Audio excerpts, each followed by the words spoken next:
Welcome to the Brownfield First webinar, the launch report for the EIC Brownfield First.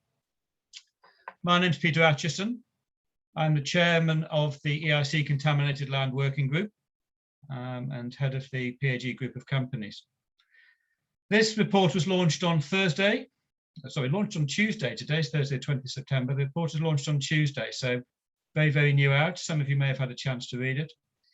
We're going to spend the next hour to an hour and a half giving you a run through the report. We've got a panel of speakers to comment on, talk around and launch this report to give you an idea of it. If you haven't read it, it's available on the EIC website. And it's also been covered already by a couple of presentation, couple of organisations, so you can pick this up. You can pick this up where you want. The document itself is going to be covered this morning. So I'm Peter Atchison. We have Guto Davies from ACE, Ian Grant from Environmental Analyst, Paul Shelley from Hydrock, and Andrew Whitaker from the Home Builders Federation on the panel, all of whom I'll introduce a little later. But I'm also joined by Ben Duval as part of the initial launch, because the three of us were part of the working group that produced this with an EIC. This document follows on from the 2018 document, Brownfield First, which we produced then, all trying to show the advantages to both society, to government and to the construction sector about building on regeneration of brownfield sites. It's particularly apposite at the moment because as part of the government's levelling up agenda, there's a number of reasons why building on brownfield sites, particularly old industrial sites, may play to that choir, may assist. And it's particularly useful. For me, I was at an AGM last night where the main presentation was given by a chap called Tony Danker. You may know him from the CBI. Tony Danker heads up the CBI. And he actually gave a long presentation on the importance of the construction sector within the levelling up agenda for government. So this Brownfield First part of the construction sector management is something which is going to hopefully help us all, and indeed help that levelling up agenda for government. So without any more ado, I'm going to move on to the actual document itself. It's produced by a working group within the EIC Contaminated Land Working Group, so a subgroup of the EIC Contaminated Land Working Group, of which the three of us, Ben, Paul and myself, were part. That Contaminated Land Working Group has been part of EIC for many, many years and has substantially worked through a number of issues related to brownfield development. And as I say, the Brownfield First development in 2018, the document 2018 started that process. We've now worked on that. We're particularly proud of this, aiming to show brownfield's importance in the levelling up agenda that the government's now looking for. Building on greenfield sites is seen to be a simple and straightforward option. Building on brownfield sites can tend to be seen as more complicated. It's not. It can be dealt with, and this document is designed to show that through. So what does actually building on brownfield sites mean? Moving on to more comfortable territory. Building on brownfield sites, and brownfield sites have a number of different designations, both legally and practically.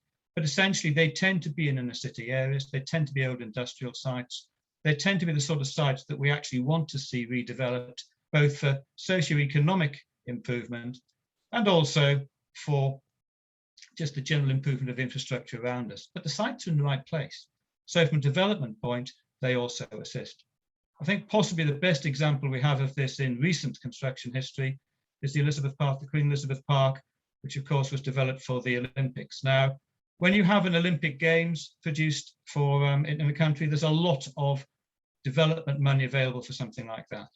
And to use that development money to redevelop an historic old contaminated site is possibly one of the best examples we have in recent times of how that piece of work can actually improve the environment whilst also providing a long-term infrastructure advantage to the country and the population around it. A number of people in the brownfield sector are involved in the development of that. And one of the key things that I certainly remember all those years ago of working on that site is the one thing you didn't have was any project slippage. You couldn't. You ended up having to open that site on day. So not only were we all working very, very hard to make that project work, to clean up that site, to deliver that project, both in a clean environmental way, but also in a very timely manner. And I think the industry really proved it could step up to the mark, given that we were at that stage in a worldwide recession. So times were difficult, but it shows that the industry could step up and develop in that period of time. This report isn't about the past. We know where we've been in the past. It's all about the future. It's all about how we can use the current situation that we've got, the opportunities that we've got, and the needs and demands that we've got, both from government and from infrastructure, to actually make that Brownfield First policy support everything that we're looking for. Could I have the next slide? Could I have the next slide, please? So there's three key areas covered off in this report. We have a number of specialist recommendations, which Ben and Paul will go through. But we're really talking about three key areas. The planning reforms. All of government continually produces planning reforms to try to improve the environment in which we work, to make things better, to make it easier, and to actually achieve what the population and government's policies are. So planning regime, anything which is done within this needs to fit within a planning regime. Economics, money drives the world, money makes the world go round. So anything has to actually improve the economic viability of the projects, and they have to be proven to be actually not only economically viable, but economically advantageous, because everybody needs to make these things work. And finally, of course, back to that overarching comment from government about levelling up, about making the country a more inclusive area and moving some of these development opportunities outside of the southeast, which is essentially what the real sort of background behind levelling up is. Remember, an awful lot of these industrial sites are outside London, but not all of them. We do have some in the southeast, but there are equally a greater number in the Midlands, the northwest. So the development of brownfield sites can very nicely support the government's levelling up agenda. So I'm going to ask Paul to kick off first and talk about some of the sort of more infrastructure planning elements of it, and then we'll ask Ben to cover off after that and move into the more fiscal elements and as our tax expert. So Paul, over to you. Paul Shelley, Executive Director at Hydrock. Many thanks, Peter. Much appreciated. Okay, so I'm going to ask you to cast your mind back a little bit. August 2020 last year, and the planning white paper that was put out by government. It was put out with a fairly kind of radical reform message. Indeed, the upfront description by Boris Johnson at the time talked about a radical reform unlike anything we've seen since the Second World War, and a proposal to kind of tear it down and start again. So a fairly fundamental root and branch kind of reevaluation of the planning arena within the country. Now, clearly within the context of this discussion, you know, brownfield development is a key part of that. And indeed, it is captured within the document fairly clearly, and there's some fairly strong pointers to ensure that that is capitalised on and delivered. Indeed, one of the key aims is to ensure the development potential of brownfield land is maximised. So it's really positive. And I think it's really important that that acknowledgement of the delivery of brownfield land, the urban densification, the placemaking, you know, the infrastructure associated with it within an urban environment is acknowledged and is a key part of that sort of white paper. So lots of positives. I think the other aspect that's worth drawing out and is a continuing theme that ran through the white paper is the sustainability agenda tied to it. Indeed, the sustainability aspect is listed as one of the key pillars of the document. And I think it's important from a brownfield perspective that we're kind of aware and clear in terms of the sustainability benefits and the broader community benefits that we can deliver through those regeneration of those brownfield sites. So it's important that that is captured within it. It's important that we kind of support it. In the context of the Brownfield First paper that we're pulling together,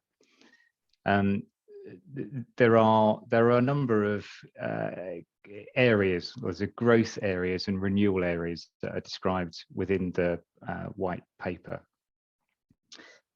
For both of these areas, there is a presumption for permission in principle. Now, that presumption is based on the sites being identified within the local plan in the context of growth areas, and then also within the context of renewal areas, ensuring that what is proposed sits in line with the wider development and any design codes that kind of would be expected to be followed to ensure suitable place sitting within the surrounding environment.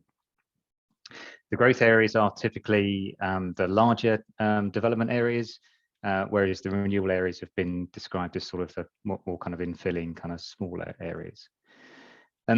Construction Leadership Council raised a very valid point around possibly a third or fourth area, as they describe it, where we're looking at the more significant regeneration areas, so large regeneration sites, for example, and the potential for those, those key parts of the area that will need some significant long-term investment in terms of delivery and also long-term support from a planning perspective. There was concern that that might fall through the fall between the gaps between the growth areas described and the renewal areas described. So from a Brownfield First perspective and from an EIC perspective, one of the recommendations that we're putting forward is supporting the Construction Leadership Council and their suggestion for this fourth zone, as they've described it, to ensure that these major regeneration areas do get the long-term support and are able to advance the kind of brownfield agenda and the sustainability agenda. And to be clear, there is not a suggestion that these don't have a, well, the suggestion is that these do not have a presumption of planning with them. So they'd be expected to go through the standard planning process. And some of that, well, the driver behind that is to ensure kind of the long-term flexibility of the scheme to ensure that the appropriate placemaking and the like is delivered. The other aspect to pick up on is this commentary around Greenfield Surcharge. And I guess where this is sort of coming from is an acknowledgement that within the current SIL structure, that there's probably a disproportionate cost that ends up being applied to those brownfield regeneration sites. Now, some of that is because they're within the denser urban environments and the associated facilities that the occupants of the development may need, are that much greater within that urban environment.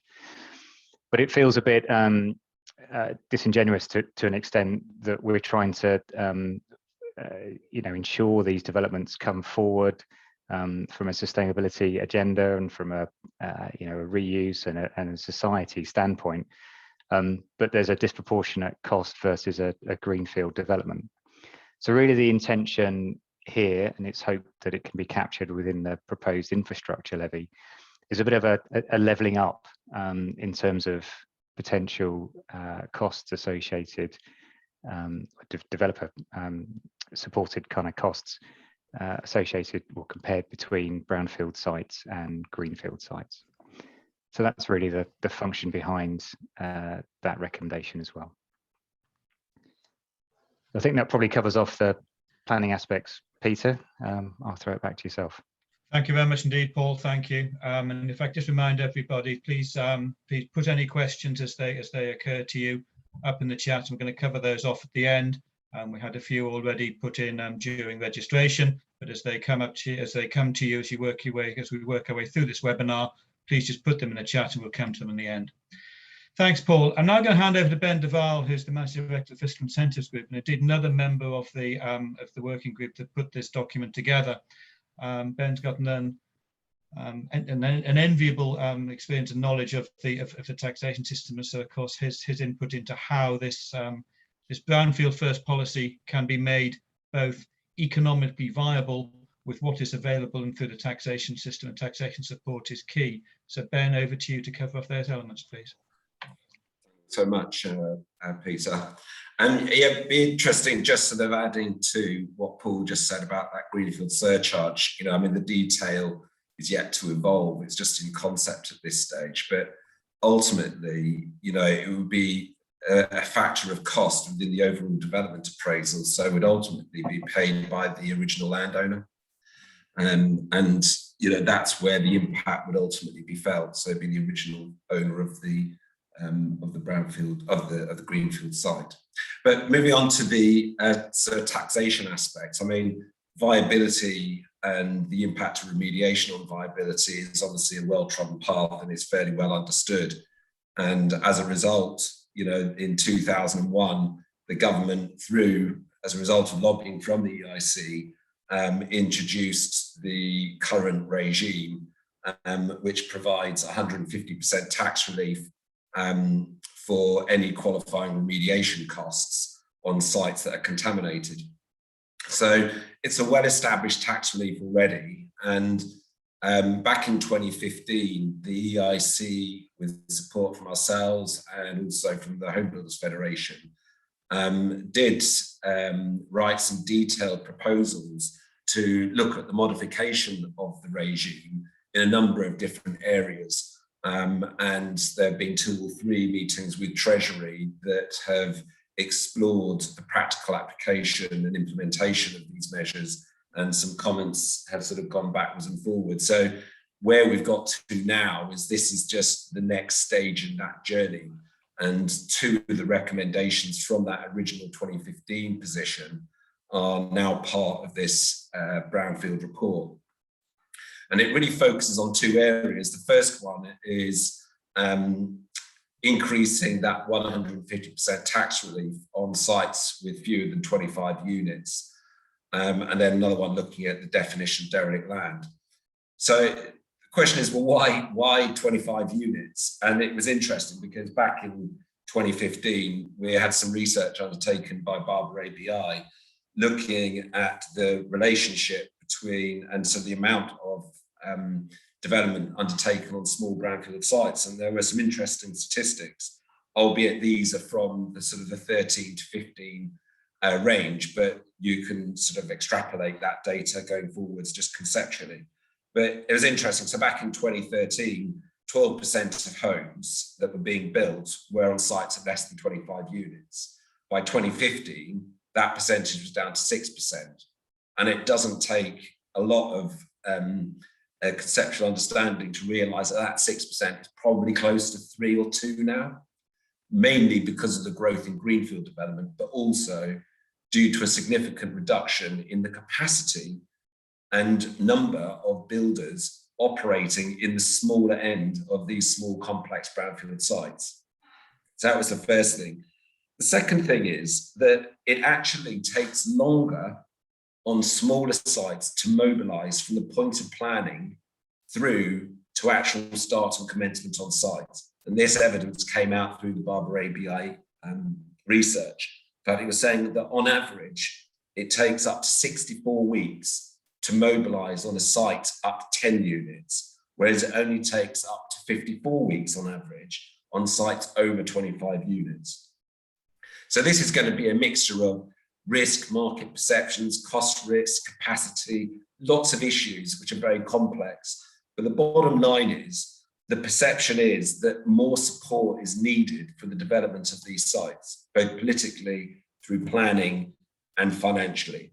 So Brownfield registers have been a great initiative in just highlighting the sites that are suitable for development. But still, a number of those sites, even though they've got planning, remain undeveloped because of market risk and cost risk, and are therefore not proceeding to actual development. So the proposal here is to actually increase the tax relief on sites of fewer than 25 units from 150% to 200%. And for reasons that will sound illogical to you, that is actually a doubling in the benefit of the tax relief. So it will effectively allow 25% of the cost, the remediation costs on a site, to be recovered through a reduction in corporation tax rates on these smaller brownfield sites, which will be a real benefit from a cash flow position for these smaller builders, where cash flow is absolutely king. And so we're very supportive of that measure. The second site, the second recommendation is to update the tax relief definition of what derelict sites are. So back in 2009, there was a modification to the tax relief regime that introduced this concept of derelict land. And it said, if your site is deemed to be derelict, then you get an additional amount of tax relief on a range of very specific costs, like some removal of redundant services, removal of concrete basements and things like that. But the thing is, you only got tax relief on those costs if your site was derelict. And the definition in 2009 was that the site had to be disused or unused since the 1st of April 1998, often with reference to the National Land Use Database. So any interim use, such as a car park or anything like that, or an entertainment venue during the planning phase, would basically disable the ability to benefit from that relief because it was brought into use. But that date has remained the same from then point of enactment in 2009. So at which point, a site would only have had to have been derelict for 11 years, 98 to 2009. That date hasn't changed. So now a site needs to have been derelict, unused for 23 years. And the ancient Treasury even included a provision in the legislation to change that date periodically to keep up with the pace of time. And it's never been used. And what we're saying is this is ridiculous. If you want that measure to have any impact whatsoever, you need to change the date. So we're saying at least bring it back to the state it was in back in 2009 by putting a date in that's relative to the current date. So 10 years old, and ideally just make it a relative date of 10 years. But there are complications of that because people might delay the point of sale. So I think you've got to put a fixed date in. So we're making the recommendation that it's the April 2009 is April 2010 is the new date from 1998 going forward, and then periodically changed. So yeah, those are the two main measures, and we're hoping that on the back of that, you'll not only get additional financing into the sort of this part of the sector, but it will also be a clear signpost from government that they are taking brownfield development seriously. And those sort of background noises from government are as equal, if not more important, than the actual fiscal amount of money that's provided through these tax incentives. So we think there is the dual benefit there. I think that probably covers a sort of a whirlwind overview of that, Peter.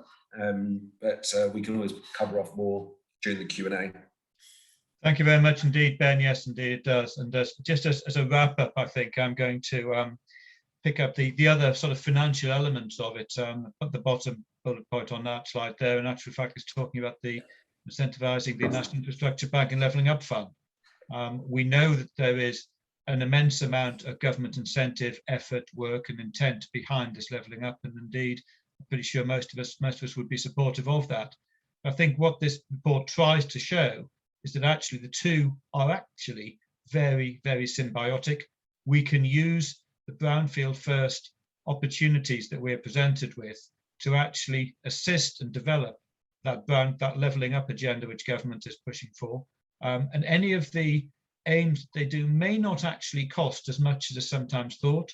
And yes, if funding is available, it can be directed to actually assist this, which will probably gain double benefit, as Ben was trying to describe there. This is a 20-page document, guys. It's not a 400-page document. It's not going to take too long to read. If the 20-page, inevitably there's illustrations in there. So it's a compact document which is trying to be hard-hitting and come up with a number of defined objectives and defined wishes, as it were, to try and improve the general brownfield development, the levelling up agenda, and pushing that brownfield first as advantage for all. If I could have the next slide, please. Let's get it. Basically defines there the 9 recommendations that are made in this report. I'm not going to go through them in detail, and that's a busy slide, but you can see we've brought it down to 9 distinct recommendations, all of which affect the development of brownfield site, can be deemed to be entirely positive, not just from a viewpoint of getting older sites back into use, but also making them better use for the future. They're in the right sort of place. They can provide the sort of infrastructure which generally populations want and need. It matches the levelling up agenda so far as re-diverting some of this development around the country to previous industrialised areas, because essentially that's where the brownfield sites sit. A lot of them are historical land use. There as a result of historical land use. And the whole concept of this document is it's meant to be positive to help everybody involved in this, whether it's the development industry, whether it's government, whether it's the specialist remediation industry, and ultimately society as a whole, because we are trying constantly to improve what we've done in the past and to actually improve the infrastructure in which we live for the future. So that's a very brief overview of the report. I do encourage you to go and get it. As I say, it's on the EIC website. It's already been covered by infrastructure intelligence and indeed development finance today. So within 2 days of it being published, we already have some press coverage for it, and we're hoping for more. So on that basis, I'd now like to hand over to our next speaker. Our next speaker is Guto Davies, who's the head of policy at EIC. Now, Guto, of course, has an involvement in this because of his EIC membership, but also a much wider view because of his other knowledge. So Guto, over to you. Thank you very much indeed. Well, thank you, Peter, and thank you to all the panellists for joining us today. And I'm actually very pleased that this EIC webinar is my debut. So I'll always remember the brownfield issues in the future webinars that I do. So really pleased to be here as head of policy. I want to use my slot today to discuss the important link between brownfield development and the government's levelling up agenda, and how we can use government interventions such as the Levelling Up Fund and the National Infrastructure Bank to make that happen. I've already seen 1 or 2 questions and comments about the importance of engagement with the government, and I intend to spend 1 or 2 minutes discussing the importance of the new Department for Levelling Up Housing and Communities, what was MHCLG. Perhaps a challenge for the panel is to find an acronym that was as easy to say as MHCLG. Now, the Levelling Up agenda forms an important part of the work we do here at EIC, and indeed at our sister organisation, the ACE. And we've launched this report in the week where we've seen even more discussions about how the government goes about levelling up the UK. Now, this is clearly high up the political agenda, but we desperately need to hear and see more about how this aligns with brownfield. And I think this report is the bridge that the government needs to make that link. Now, the government has luckily talked quite a bit about its backing for brownfield. We've seen that in some of the engagement meetings that we've had with the government and with the department. We've heard a lot about the set of tools that they have in the National Planning Framework, developments in permitted development rights, adjustments to local housing needs formula. Taken together, I think this only emphasises even more the need for brownfield development and how vital it is to levelling up. Now, I want to focus my contribution on 4 main areas. Firstly, the issue of house building, and I'm very pleased that Andrew is joining us on the panel to talk about that in a bit more detail. Secondly, productivity and how it varies across different regions of the UK. And then the role of the wider construction industry before closing with a focus on placemaking. Next slide, please. So I want to start on what I call the levelling up bonus, which brownfield can help us achieve. Now, we know with house building, for example, it's been a difficult political topic for governments right across the UK, and A recent poll which we've included in our report found that 70% of the public prefer development on brownfield land, and most of the respondents to that poll stated that their primary concern was the potential impact that new developments could have on greenfield land. And as Peter outlined a little moment ago, brownfield sites are well dispersed right across the country. There's good amounts of brownfield, derelict and vacant land waiting to be developed in mainly post-industrialised areas, so such as Greater Manchester, Birmingham, and the Campaign to Protect Rural England estimates that in the Northwest and the West Midlands alone, there's enough brownfield sites to develop at least 255,000 new homes. And we know that homes are going to form an important part of the government's levelling up agenda. And those areas where there is a lot of brownfield land, they're ready to be developed, are in those communities that are left behind as allocated by the IFS. Now, on productivity, we know this is likely to be a key indicator in what the government considers to be success when they talk about levelling up. There's a lot of talk that the government hasn't given enough examples of key indicators, but I suspect that productivity will be a key one for them. And to level up the UK, we need to reduce its regional productivity differences. So currently 72% of the country's high-skilled productive jobs are hosted by just 8% of land. Now, that's quite clearly leading to an imbalance in productivity right across the UK. And we know that productivity levels by regions are very varied. That is GVA per worker per hour. So it's significantly higher in London and the South East compared to the East Midlands, for example. So the levelling up bonus here, of course, is that increased use of brownfield land for economic purposes would have the potential to drive up productivity and improve people's lives. And finally, on construction, at both EIC and our sister organisation ACE, we know just how important the construction industry is to the UK, and Peter discussed early on in his introduction a presentation he'd received yesterday, and I think this report emphasises this again. As we've argued in the report, there's potential to do so much more. So removing economic barriers to smaller scale brownfield land could support SMEs operating in left behind communities. Another levelling up bonus in my view. Next slide, please. So moving on, just to touch on very briefly the National Infrastructure Bank and the Levelling Up Fund, and I'm sure there'll be discussions on this in the Q&A. These are two key interventions in that the government has proposed as part of its Build Back Better agenda. And the first round of the Levelling Up Fund is focusing on three themes, and I think there is a clear link for brownfield here. They've discussed smaller transport projects that make a difference to local areas. They've talked about maintaining and expanding the UK's world leading portfolio of cultural and heritage sites, but they have importantly, I think, talked about town centre and high street regeneration. And as the policy prospectus has outlined, there is an opportunity to acquire and regenerate brownfield sites as part of the Levelling Up Fund. So we could go into a lot of detail on the National Infrastructure Bank and the Levelling Up Fund and the importance of making sure that bids from local authorities are strong. But I think the key message from the report here is that, yes, this is a high priority for government, and yes, there is more details to be fleshed out, but it's clear it would be a huge missed opportunity if the government didn't realise the potential of brownfield land in the context of reducing regional inequalities. And in fact, interventions like the bank are in good place, I think, because they're very much a blank sheet. So definitely an opportunity to fine-tune policies in this context. I think this is also a good opportunity to briefly touch on these issues in the context of placemaking.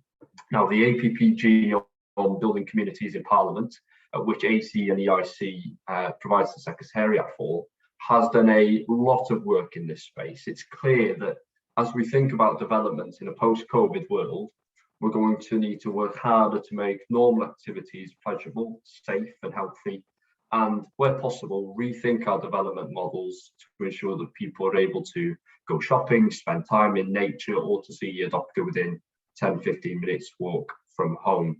We'll need to see developers and planners pushing for better use of space, We can no longer just fill in new spaces with car parks. We need bike racks, children's playgrounds, nature trails, outdoor gyms, community allotments, and more, for example. And my view is that Brownfield gives us that opportunity to drive those priorities forward. Next slide, please. So I want to finish my contribution with the quote that's actually on screen, and this is a quote by Sean Glenn of the Scottish Land Commission, which is also importantly included in our report, because we'll undoubtedly talk about the economic benefits of Brownfield today, and they are immense. But I also think it's important for us to recognise the benefits in the context of well-being. Now, there's increasing evidence that proximity to derelict land has an impact on the mental health of people living in a community. And the commission that has done this quote has researched the impact of vacant and derelict land on communities. And they found that derelict sites can affect communities' health, the environment, the economy, and social cohesion. So there's an opportunity for us here, not only to improve the economic outcomes of communities right across the UK, but also those well-being outcomes. Thank you very much. Thank you very much indeed, Guto, and thank you. I think it's that last comment there is, I'd like to almost sort of bring down to something which I've always believed in my life. Sometimes the smallest changes can make the biggest differences, and I think probably in a small way, that's indeed what that quote is saying. Okay, on the basis, please everybody do remember to put any questions into the chat so we can pick them up later. Don't wait, because you'll forget them. Get them in the chat, then we'll pick them up later. So far, you've heard from those of us who've put this report together and obviously have interest in terms of managing the whole process. But at the end of the day, as Guto has just said, it's absolutely critical that that this works for the development industry as well. The development industry across the country represented in a large part by house building, and that's why I'm particularly pleased, thank you very much indeed, to welcome Andrew Whitaker to comment on this. We wanted to have a balanced discussion this morning, and Andrew is Plan Director at the Home Builders Federation, so representative and knowledgeable right across the house building arena. So Andrew, over to you. Thank you very much, Peter. Yes, the HBF, of course, is the trade federation for the private sector house building industry, but we have almost 300 house builder members, and by definition, only 15 of them are the top 15. So many of our members are smaller house builders, SMEs, as we keep trying to tell the government.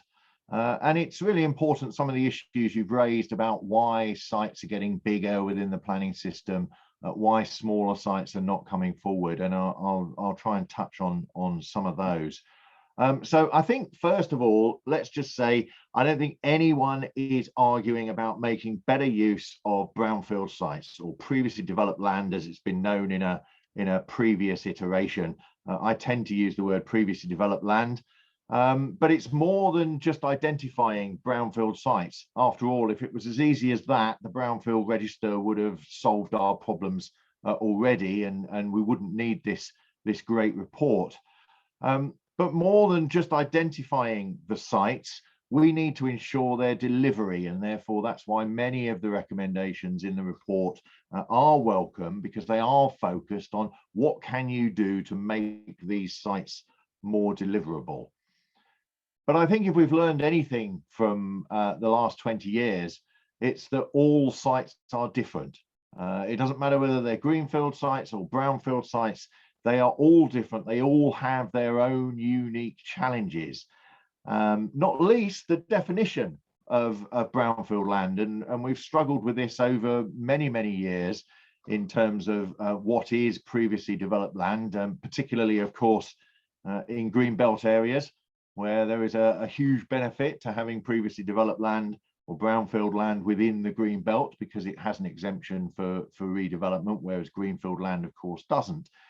So I think we're quite supportive of the idea of regeneration zones. I think the government's moving away from this whole idea that you can have everything within 3 zones and that you can split the country into 3 zones. But I think there is a lot to be gained from the proposal that we identify different areas for development.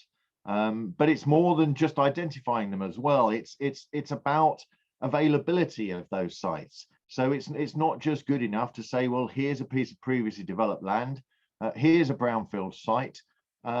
We will draw a line around it, and therefore we will expect it to be redeveloped within our plan period. Again, it's never as easy as that.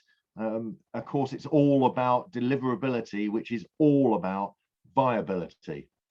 And if you link those three things together, then I think it becomes quite challenging to come up with a one-size-fits-all policy solution to bringing forward more brownfield land. And I'm particularly concerned with the government's proposals of an infrastructure levy, having been privileged to sit on Liz Peace's review of Community Infrastructure Levy Group. When we wrote that report, the one thing that came out of that report was, because every site is different, whilst you can follow the same viability inputs and the same viability process, you will end up with lots and lots of different figures for different sites that you need to emphasize different things on. And there are some things that some sites will not be able to deliver. And that means that we need to be realistic. There's a tendency to want everything. And I had to smile when Ben said, oh, well, it doesn't matter about this cost because everything is paid for by the land value. And there's huge challenges about this whole idea about everything being paid for by the land value. And there are many, many places in the country, particularly the areas that we've been talking about. So the Midlands and the North, where benchmark land values, alternative land values, even in the case of brownfield land, are quite high. It's certainly not as easy to say, oh, we just continue reducing the land value because then we can pay for everything else. And this tendency to treat brownfield land as the same as greenfield land is true from what we are currently calling the burden of regulation. The idea that we're moving to a future home standard where building regulations are getting more and more complex, where the green agenda is requiring a lot of investment in alternative performance of buildings. Things like planning for nature, biodiversity net gain is about to become a mandatory requirement, a huge challenge for brownfield land, and something which the planning system will just apply across the board. And there's going to be very little recognition that the impact of paying for all of these burdens is going to fall more heavily on some sites, probably brownfield land sites, than on other sites, probably greenfield sites. And I really stress this idea of probably, because I want to go back to my main point that all sites are different. Some greenfield sites have just as many challenges, albeit slightly different challenges, that place a massive burden on the land value that you could achieve for that site. So whilst I accept and acknowledge all of the recommendations in the report, and we are very supportive of many of them, I think we need to focus on making it easier to bring forward brownfield land for residential development. We certainly shouldn't be focusing on making it more difficult to bring forward greenfield land for development, because that's not what the report recommends at all. The last time we tried Brownfield First, to use the title, we ended up with Brownfield First, Greenfield Never. And I don't think I want to see us moving back to that regime, because we put all of our eggs into the brownfield land agenda and we just didn't deliver enough houses. So I think we need a more balanced portfolio. We need to make development of brownfield sites easier. We need the planning system to be a lot more flexible about that. And there is this tension between availability of sites, particularly small sites, versus actually having to allocate them as a regeneration zone or include them in a development plan. And I think that's kind of where the government was trying to go to with its renewal zone. It was essentially saying, look, if you're within the existing urban environment, you ought to have greater flexibility to bring forward land for redevelopment for all sorts of uses, including housing. The one thing that I would finish on really is the idea of the levelling up agenda. I think the North has done particularly well in terms of housing delivery. It's done, I believe, quite well in bringing forward regeneration sites on brownfield land. I think the biggest challenge for the government will be on housing delivery in the South. You saw the fallout from the Cheshire and Amersham by-election to what was essentially a standard methodology for calculating housing. And you've only got to look at the housing delivery map of the last housing delivery test to see that it is the south of England that is failing to deliver against its targets. And therefore, anything we can do to bring forward more land, brownfield or greenfield in the south of England, will actually be the right thing to do for levelling up for housing delivery. I think I'll leave it there, Peter, and we'll take any questions. Andrew, thank you very much indeed for that that immense insight into the view of the development sector and representing the housing sector. Thank you very much indeed. It is, as you say, very important to have that balanced approach. And the Brownfield First, Greenfield never, I don't think was ever deemed to be part of the approach that we're putting in. But the risks are always, if things are taken that way, that potentially that could cause more harm than good. And what we want to try and achieve with this is to demonstrate general positivity all the way through, and the fact that the technology is available to develop brownfield when it can be done preferentially, or actually just when it can be done because it's a good idea, not an exclusion of everything else, but as a part of the general development portfolio. So thank you very much indeed for your insight. I'm sure that if none of the rest of our comments so far have raised questions, yours will definitely have done so. Right, our last speaker, and last but by no means least, I'm going to introduce Ian Grant, who's Director of Environmental Analyst UK. Now, Ian and I have known each other many, many years. Ian is a very, very well-respected commentator on all matters environmental, and indeed I've used Ian as a sounding board many, many times in my various organisations for an unequivocal view across the board. So, Ian, I'm very pleased to welcome you to give us your opinions and thoughts around what we've produced here as a wrap-up speaker before we go to the Q&A. Over to you, Ian.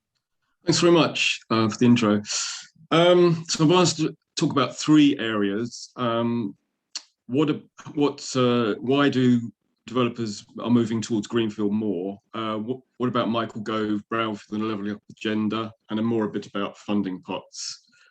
So what's driving the developer market more towards Greenfield? The report mentions traditional reasons as Greenfield costs less, land prices lower, availability of suitable brownfield sites, and the perceived cost of remediation of contaminated sites. The latest Knight Frank Land Index says Greenfield land prices have strengthened between April and June by 8% as house builders focused on increasing their pipeline of land across the country. And annually, Greenfield land values rose 9.1%. Brownfield land prices were flat on the quarter, but up 4.3% compared to a year ago. One other reason why developers are going for Greenfield is planning inspectorate decisions favouring family homes. I just recently wrote a story about the Woking development plan, where the inspector said town centre locations are likely only to be suitable for high density flatted developments, not 3 or 4 bed family homes. So the inspector said the loss of Greenbelt might be justified to provide the right mix of housing. The Greenbelt is identified as a potential future direction of growth to meet housing need, in particular the need for family homes. There are also a lot of local plans already passed with a high percentage of Greenfield housing in them. But talking to 1 or 2 property agents and developers, family homes are very much in fashion with developers. With the COVID pandemic, people want more space, more green space, and flatted developments aren't in vogue. There's also, following on from that, there's an increasing trend for developers to want to adapt existing planning consents because people want more space, more balconies, less density following the pandemic. So market trends have really changed. Distribution centres on greenfield sites next to motorways are also in high demand. And the whole market uncertainty of the policy agenda makes Greenfield easier for developers who have to sort of maintain their pipeline of housing. On a positive note, in this section, there's a real opportunity for counterbalancing policies, linking the Brownfield agenda much more with the carbon agenda, with the mood around COP26. The social value agenda has really risen this year, and that's something that Brownfield could key on to. Coming down the track very soon is the building decarbonisation strategy, the net zero strategy, the response to the planning, consultation and environment bill, followed by the comprehensive spending review. So there's a real good opportunity for Brownfield lobbying. Next slide, please. So I was asked to talk about levelling up Brownfield and Michael Gove. Michael Gove was talking in Darlington last week, and he said there is a moral obligation to spread investment fairly. He had the slogan, stay local and go far. He'd said replenishment of social capital is at the heart of our policy, and he recognises the strong loyalties which make the exercise of authority accountable and meaningful, and this is his vision for a more locally rooted society. Another recent speech, he said, making sure investment is spread more equitably across the country is critical, but also making sure you have strong local leaders is also critical. Looking back at his previous statements, people are trying to judge what he's going to do. He was shadow planning and housing spokesman under David Cameron, and he said, it's important to protect green spaces in urban areas, even if that means building on greenfield land. And he was very much opposed to top-down housing targets. And I think he'll be driving biodiversity net gain and the new wild belts, which were proposed by his predecessor. People have criticised levelling up. What are the targets? The employment, skills, health, transport, infrastructure. What are the metrics? And unless you have these, it is a slogan without substance. One question that's been asked quite a lot, is levelling up a political exercise, just funding for specific constituencies like the red wall seats, or an economic exercise and a far more costly one? If it's just an economic exercise, the danger is of leaving areas behind, which is a major concern of the Tory government. Yeah, in fact, in Darlington, the local paper said levelling up can mean whatever local leaders want it to mean, skills, transport, etc., etc. So just a bit about current thinking. Last week, Conservative MPs have demanded Housing Secretary shows early scrutiny of the planning legislation coming up. Unofficial thinking is that Gove could water down planning reforms. Planned large development zones are reduced in size to counter fears of overbuilding. Previously, it was unofficially agreed to ditch plans to make house building targets mandatory, and residents could continue to make comments if the scheme was agreed in principle. There are questions over the number of houses we need to build. There was a fair number built during COVID, in fact, 243,000 net additional dwellings, according to the Ministry of Housing then. And questions about whether 300,000 homes is an accurate target. Looking back, the Treasury based that modelling on anything between 250,000 and 300,000 homes a year would need to be built to keep the house prices to earnings constant. And the House and Lords Committee took the higher figure, which the government adopted. Questions have also been asked over population predictions. In 2014, modelling showed only 214,000 homes were needed, for example. But in a recent Adam Smith CT local survey, results showed the Conservatives could add around 1.6 million more votes if 2 million homes were built, which has the effect of levelling up. And the Conservatives could get a 5 percentage point boost in the ballot box, equivalent of 1.6 million people switching their vote. They didn't notice that Labour would receive a less point bounce, 4-point bounce actually. So concluding this point, Gove says he wants to allow different areas to pursue their own priorities. And suggestions are that levelling up will not be a repetition of past attempts to induce regional growth from top down, or the government getting entirely out of the way. And it looks like it'll be a bit like cherry picking. The direction is to foster self-governing places which economic prosperity and social belonging spring. Will Tanner, the director of the centre-right think tank Onward, says this will be done by extending local and regional governance, ensuring the exercise of authority is tied to strong local loyalties. I noticed in the levelling up documents that government's looking at local enterprise partnership geographies. So that's something that needs to be watched. The jury's out what Gove will do regarding Greenfield and Brownfield, but he can either build on Greenfield in a way that keeps the core Tory voters on side, turn more to brownfield land, or as Litchfield said, oppose development in his constituents but let local authorities build anyway. Next slide, please. So moving on to funding, one of the things I don't think has been mentioned so far is the old industrial areas and communities need gap funding and grants to, as private companies don't develop space due to low land values, loans fall hard on hard-pressed local authorities. And lack of investment in industrial and commercial floor plates is restricting the local economic growth, which works against the levelling up agenda. If rents are low, the amount developers will pay for land is lower, but once spending on clean-up infrastructure and buildings added, developers' total costs often exceed the value of completed development. And the private sector rarely invests speculatively on built space for SMEs and incubator units for startups, which are vital for levelling up, or in high-quality office space in town centres in these areas. Again, in their eyes, the returns from investment are not sufficiently secure or high enough to take the risk. A paper by the Industrial Communities Alliance said that in Cambridge, Guildford, Brighton and Reading, industrial floor space is worth 3 times as much as in Barrow, Neath, Port Talbot, etc. I think Redcar was 13 times less than Kensington, for example, in terms of office space. Where the rents are low, the costs don't rise to, so the buildings don't get maintained sufficiently, and you get this cycle of dereliction. The gap funding from central government has recently been contingent on successful bids. For example, the Local Growth Fund, which is ending this year, or the Towns Fund and the Future High Streets Fund. The EU structural funds have been a major source of finance for land and property, and the Shared Prosperity Fund, which is the UK's government's replacement, will not be operational till April next year. Prior to Brexit, the EIB, European Investment Bank, invested about 5 billion a year in the UK economy, and for all supported projects by loans and guarantees, offsetting the risk, so that other financial institutions would like to invest. The National Infrastructure Bank will take over some of these functions, but it only has a budget of 1.5 billion a year, so it's working on a reduced scale. So really, the Levelling Up Fund and the forthcoming Shared Prosperity Fund are absolutely critical for the Brownfield agenda and the Levelling Up agenda. An investment framework for the UK Shared Prosperity Fund will be published this year.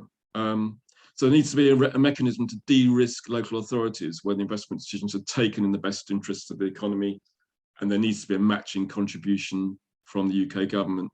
Just finally, quickly, a word on what the funds are. So the Levelling Up Fund is a 4.8 billion fund, which will invest in infrastructure, regenerating high streets, town centres, local transport and cultural and heritage assets. The Community Renewal Fund is 220 million, and it's to help local areas prepare for the launch of the Shared Prosperity Fund. And the Community Ownership Fund is 150 million, and ensure that communities also in the devolved administrations can support and continue benefiting from the local facilities, community assets and amenities. Just one final point, with the NHS money and the paying for the pandemic, money will be tight in government. So in terms of lobbying, the Brownfield industry has to make sure the Home Building Fund continues well into the 20s. I think it's closing, drawdowns closing in 23 and 25 respectively. Similarly, pressure needs to be applied to keep funding the Brownfield Land Fund, which has great successes in the West Midlands Combined Authority, amongst other places, and the 100 million Brownfield Land Release Fund for local authorities. Thanks. Ian, thank you so much. 2 things come immediately after that. One, I'm ever so pleased that this is being recorded, because I don't think anybody could have made note of the rate you actually provided us some statistics there. I think without anything else, we can understand why it was why I asked you to sort of wrap this one up, because the amount of additional information that feeds in, just showing what a complicated area we are in. It's not as simple as, if we develop Brownfield first, we will improve matters. It is just part of a much, much bigger picture that looked at by those in government and those advising government. Indeed, this document obviously is aimed to try to play part of that process to actually improve matters, but there are so many different factors at play, interrelated factors within this area. I'd also like to thank all the speakers for keeping a splendid time. Those of you who know me well know my penchant for timekeeping. We've brought this in 45 seconds early on the hour. We plan to actually run the first part of this seminar for an hour, and so that's absolutely spot on. So we do now come to the question answer. We have probably as much time as we need for this. We have up to another half an hour. I suspect we may not need all of that, but we do now have obviously our full panel up there in front of you. I have some of the questions which have been already raised both during registration and as we go through, and I'm reliant on those managing this for me if anything else comes in whilst we're covering these off, or in actual fact those which have come in which I haven't picked up. So I presume they will be provided to me some way in some private chat box at the right hand side. However, the first question which comes in, and some of these are fairly obvious where I'm going to point them first, others less so. But the first question is, why would a developer choose Brownfield over Greenfield? And I'm afraid, Andrew, I think I've got to point this one straight at you first. It's a very basic question or a very complicated one. I'm sure others of us may have views on it, but as we have you on the panel, why would a developer choose Brownfield over Greenfield, or potentially why would they not? I think there is no doubt that many developers do choose to redevelop existing sites, and there are all sorts of reasons to do that. Mostly, of course, house builders respond to the market and where the market wants to be. As you heard from Ian, you know, the drivers towards family living outside of towns and cities is certainly under pressure at the moment. But is that going to be a long-term trend? I think we just don't know. You know, the urban renaissance way back in 2000 was very successful in selling the benefits of living within urban areas. I think there are many people who do still want the benefits of urban areas, being close to lots of facilities. If you've got a market for residential development in urban areas, then to use an old phrase, build it and they will come. Or if they want to go there, we will build it. I think it's as simple as that. Thank you very much indeed. I think that I'm not sure if anybody else would even dream to comment on that one. We all think we know what you're saying, but Andy's obviously put that there.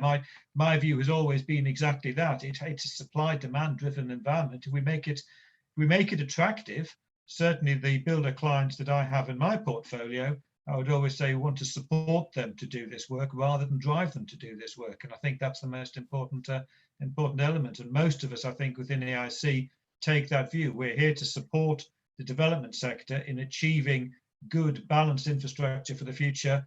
And where that involves brownfield site work, we're here to provide those sort of support services.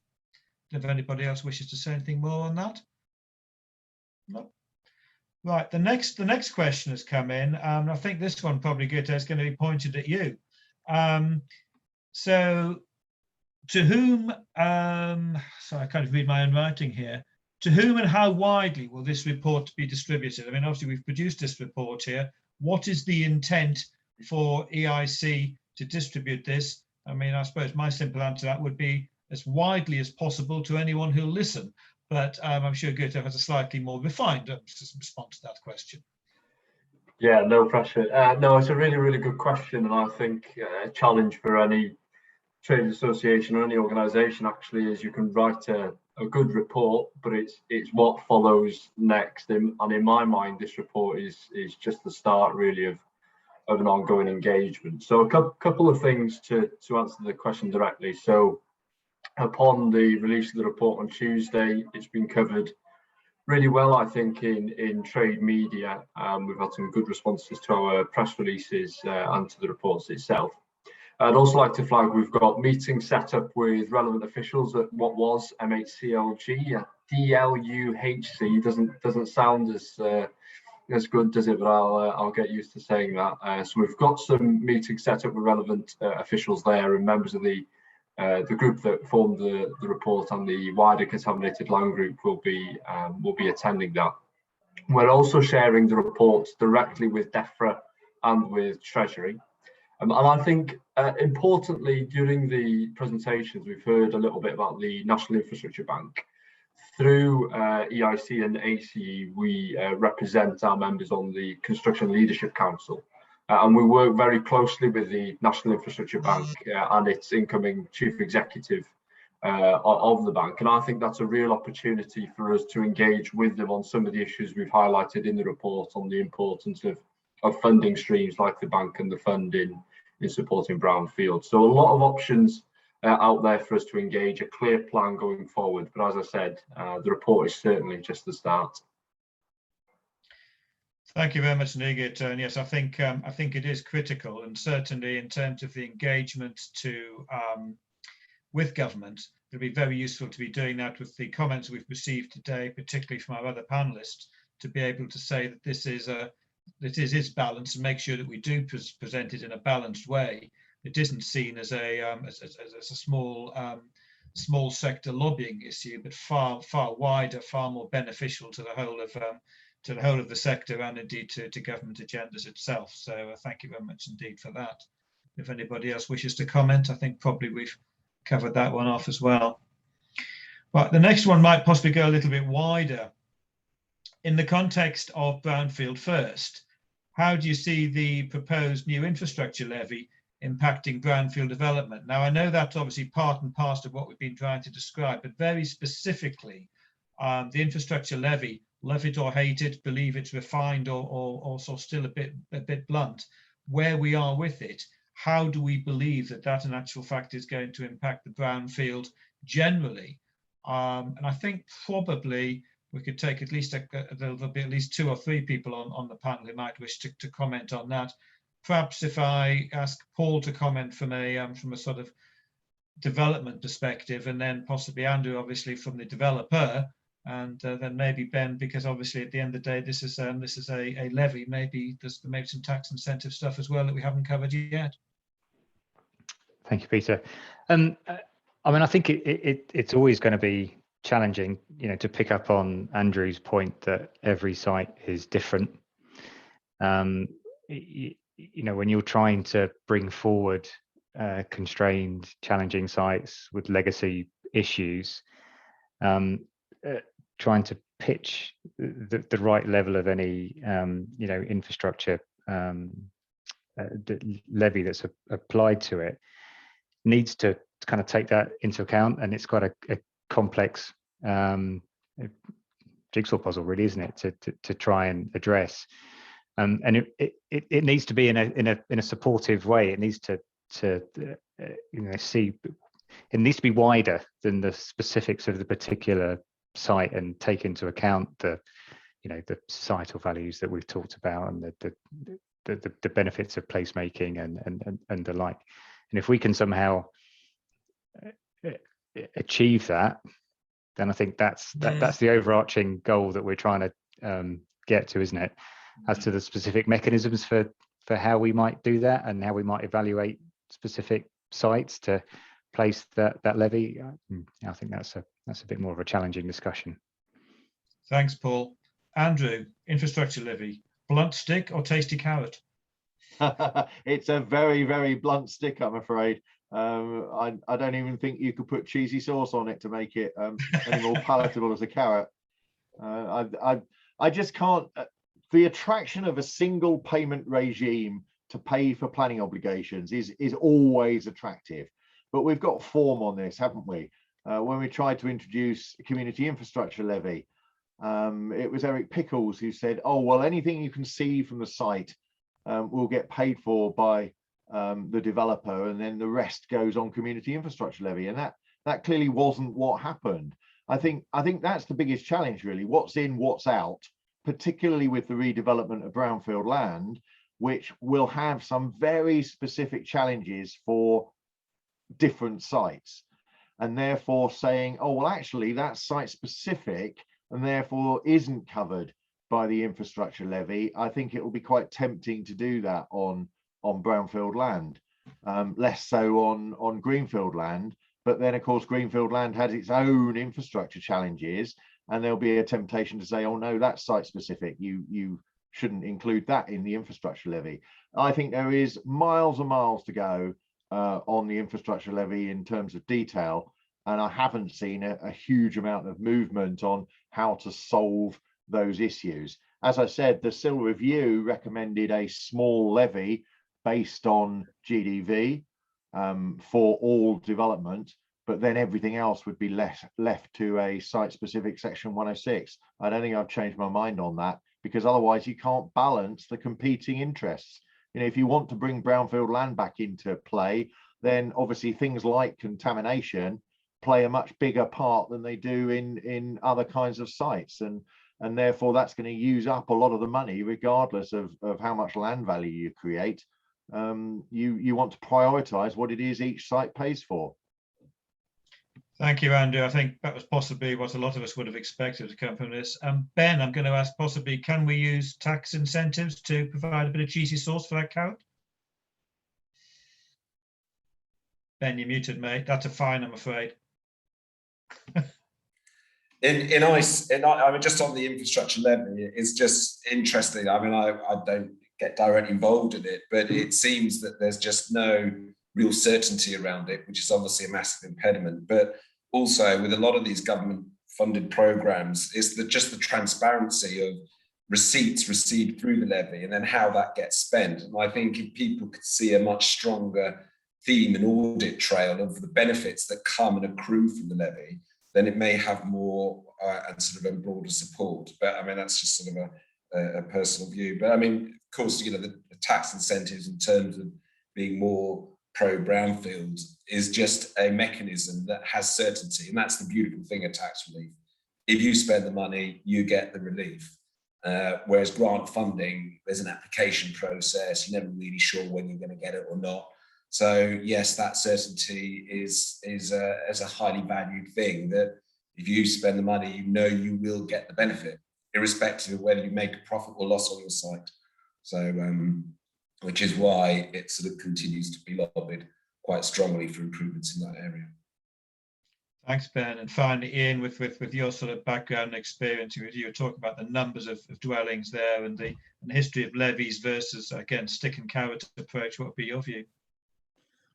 I think it unblocks certain brownfield sites. That's important in that respect. I know in my local area, we were very disappointed when the current SIL arrangements were going to be changed, and now they're going to be changed back. So in terms of local improvements, which links into the levelling up agenda, i.e., you know, parks or, you know, amenity improvements, it's very important. And one of the things is in the levelling up agenda, it's not just infrastructure and buildings, it's the whole thing. It's amenity, it's social value, it's green space.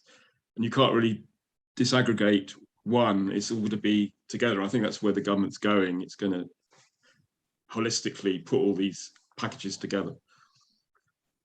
Thanks, Ian. I think in fairness, my own personal view is I would always rather work collaboratively than try and force change, because forcing change always tends to, if people are doing things unwillingly, they're never done as well. It's as simple as that. If people are doing things willingly, it's better done. So if we can collaborate and support the development industry where brownfield redevelopment does achieve and a win for everybody, it's got to be the best way around.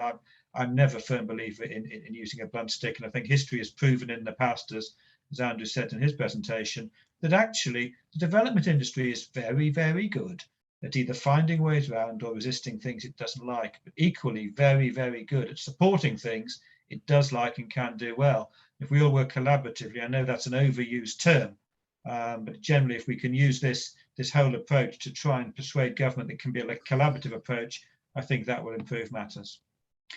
Well, okay, if the infrastructure levy isn't going to be the solution, or possibly isn't going to keep up the solution, the next question might actually give us a way out. How does government proposed planning reform legislation impact brownfield? Now, planning reform hopefully is more of a carrot than a stick, but it can also be the other way around. I think those of us who worked on the NPPF felt that perhaps it didn't quite get us where it wanted to in the first stages round. But proposed planning reform could be, again, back in that stick carrot argument. Where do we think that is at the moment, and where might we be able to influence it? Now, who would like to take that one first? I'll look for volunteers. Somebody unmute and take it, or I'll pick on someone. I can jump in then, Peter. On, save you the embarrassment. I think it's work in progress, isn't it? That's probably the kind of the where we're at the minute. I mean, I don't quite know what's happening in terms of the rollout of the white paper. It's been very quiet for a period now. I don't quite know whether there's the appropriate political capital to be able to kind of push through some of the reforms that have been talked about. There are some really good, strong aspects to it as it's described in the current white paper, and we need to do what we can, I think, to support those and grasp hold of them for the reasons we've discussed. But I think there's other areas that it can be strengthened, which we've talked about here, and that I think is part of EIC's role and a wider industry role to ensure that we can try and drive the planning agenda down the route that we think it should be. Thank you, Paul. Andrew? Well, we've already discussed a lot about the zoning approach of development plans, but I don't really think that it's about that at all. I think the big challenges we've got are trying to make the development management process more efficient, and that comes back to what you were just talking about, Chair, which is collaboration, people working together. I think the planning process is far too confrontational and combative, and you've seen that by all of these groups saying, well, you're making the system undemocratic by taking away our right to object to planning applications. And they always say it like that, don't they? They always say it's our right to be able to object to planning applications, not it's our right to engage on ensuring we get the right development in our areas, which would be a much better way of encouraging people to take part.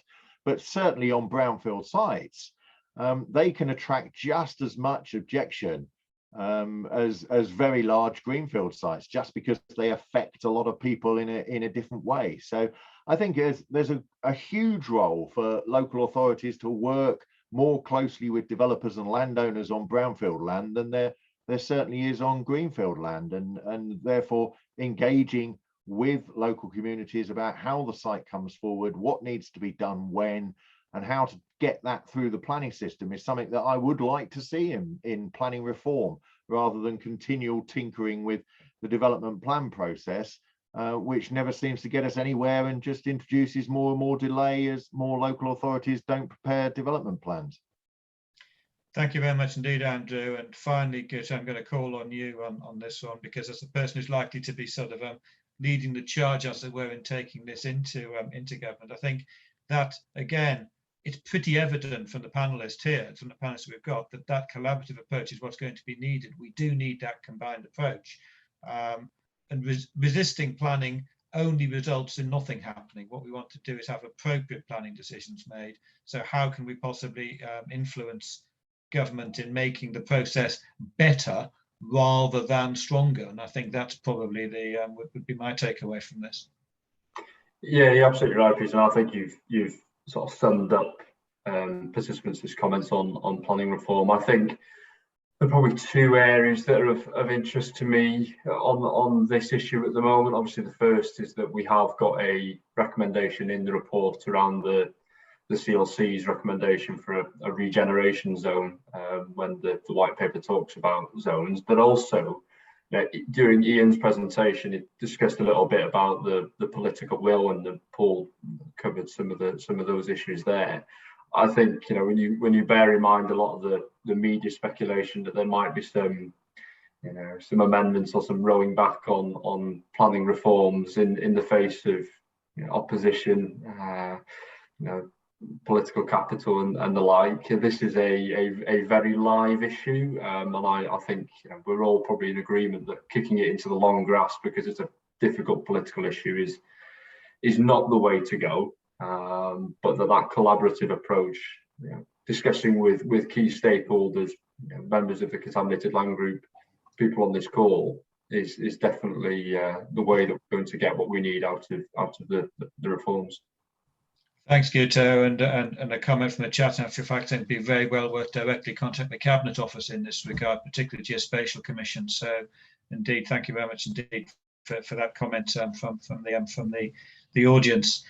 Right, possibly then, certainly the last one I've got sitting in front of me at the moment, unless anybody else has anything else to ask, it's a good one to finish on in actual fact, is how can we embed best value decision making in the Brownfield First debate and development? And I think probably we can all have a last view on this, because it's an open-ended question at the end of the day. How can we best achieve what we want to do? And best value decision making is I suppose an aspiration we'd all like to think that we do, but we all have to admit that we come at it from slightly different experiences, slightly different perspectives.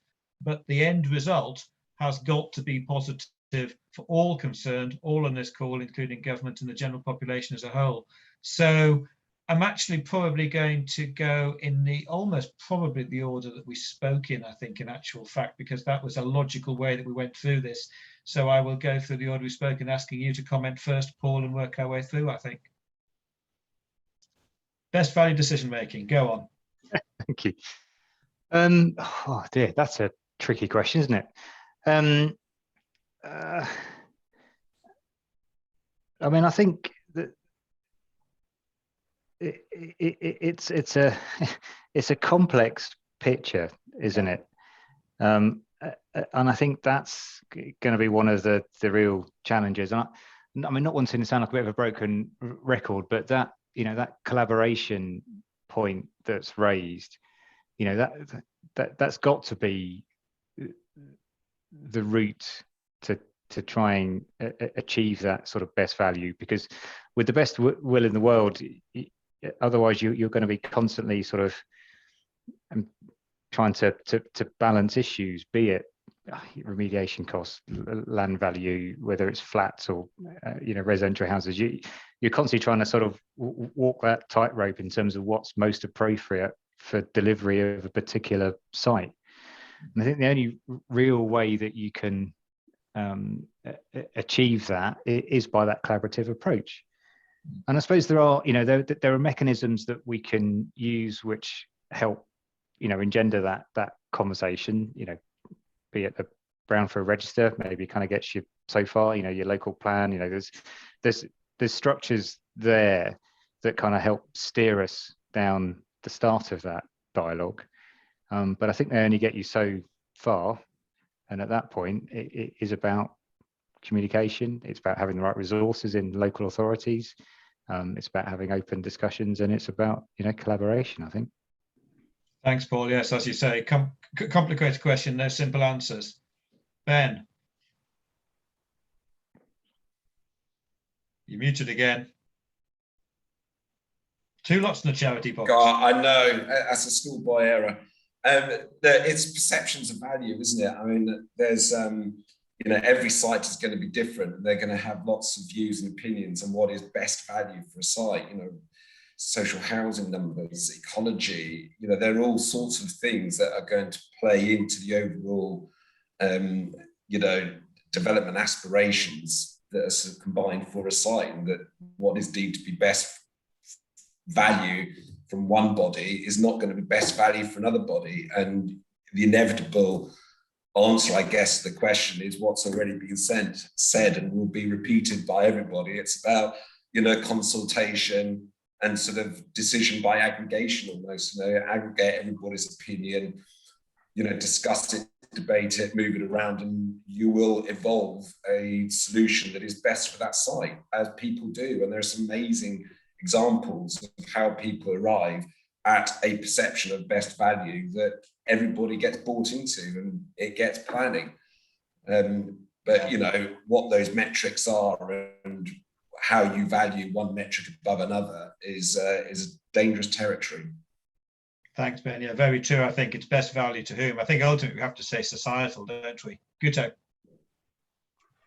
Yeah, it's a really interesting question. I think it's probably linked to the broader sort of procuring for value agenda. We've obviously got a section in the report on the CIH's value toolkit, but I also think, you know, you consider the government's construction playbook. That's probably a good link to this as well.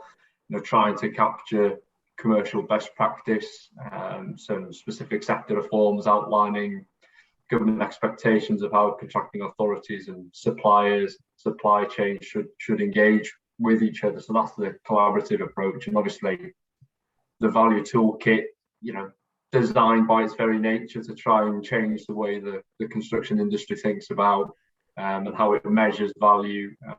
Obviously currently still in its testing phase. AC and EIC have had quite a lot to do with that through the CLC, making sure it provides that structured and evidence-based approach to embedding value-based decision making in built environment portfolios. I think an interesting point on both the procuring for value agenda, the playbook, the toolkit is obviously the Cabinet Office planning to enforce this for public sector development. I think there are opportunities to encourage similar thoughts through the private sector, and I know that the CLC are very much trying to do this. Thanks, Guto. We've got a couple of minutes left to wrap up. Andrew, difficult question, short answer. I've been a chartered town planner my entire career, and therefore I do believe that the planning system holds the key to delivering all sorts of development sites. I just think that planners, particularly councillors and local communities, need to focus more on their shopping list than their Christmas list. So their shopping list is things that they absolutely must have, and their Christmas list is things that they would actually absolutely love. And I think planning runs the risk of focusing more on Christmas lists than it does on shopping lists. Thanks, Andrew. And finally, in the last minute or so, Ian. Yeah, I'd like to draw your attention to a story I wrote. York, they've put the master plan up and made it available in a sort of computer online game where you can change the master plan, put roads in, parks, houses. And what they're going to do is pick the best one, and that goes to planning committee in about 2 months' time. But it just highlights the rise of social value, because it's really risen fast this year in terms of brownfield. And it also ties into the levelling up agenda that we've talked about, because Gove was mentioning people need pride in their local area. So I think the social value in this decision making is really important, and there are lots of metrics being developed. So they are advancing on the whether you have social, economic, or environmental parameters. That methodology is really advancing. Thank you, Ian. Okay, well, five of us plus myself on that last question have rumbled around the question. I've got one comment in the chat here, which I'm going to finish off this webinar on, because we've spent minutes trying to talk around this, and in 5 lines I've got a response here which wraps it all up beautifully. How do we do it? Collaborative co-design decision making with communities and other end users needs to be transparent, repeatable, and accountable.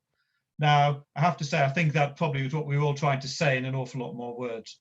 But thank you, everybody. Thank you, everybody who's listened. I hope it's been useful. If you haven't read the report, please do go out and get a copy of it. Please do contribute. And I think if there's one word that we're going to finish off with, it's that collaboration will take this brownfield development first. So yes, Brownfield First was an aspiration of us a few years ago. Brownfield First is still a bit of an aspiration, but possibly we should say brownfield managed preferentially would be a better way of putting this. We need to work collaboratively with the developers, with the whole development industry, with government to make it happen and to make that Brownfield First agenda a reality, so that not the whole country can look like the Queen Elizabeth Park, because in all reality, that's not going to happen. But more projects like that are out there, and we don't need another Olympic Games to make it happen. Thank you, everybody. It's nearly 11:30. We're about out of time. I do thank you for joining us. Thank you to our panelists, and goodbye from me as your chair. Thank you.